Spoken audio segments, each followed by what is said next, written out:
UAE को drone आक्रमणमा एक नेपाली युवाको गयो ज्यान। खाडी क्षेत्रमा चर्किएको द्वन्द्वको असर अब एक नेपाली परिवारमा परेको छ। संयुक्त अरब इमिरेट्स युएईमा भएको ड्रोन आक्रमणमा गोर्खाका 29 वर्षीय दिवस श्रेष्ठको दुःखद निधन भएको पुष्टि भएको छ। अबुधाबी स्थित जायद अन्तर्राष्ट्रिय विमानस्थल आसपास ड्रोन निष्क्रिय पार्ने क्रममा उनको ज्यान गएको हो।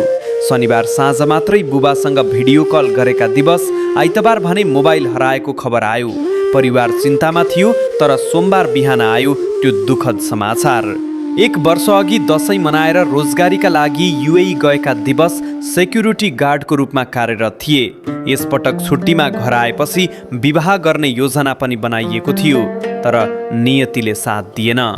खाडी क्षेत्रमा बढ्दो तनावबीच यो घटना नेपाली समुदायका लागि ठूलो क्षति बनेको छ।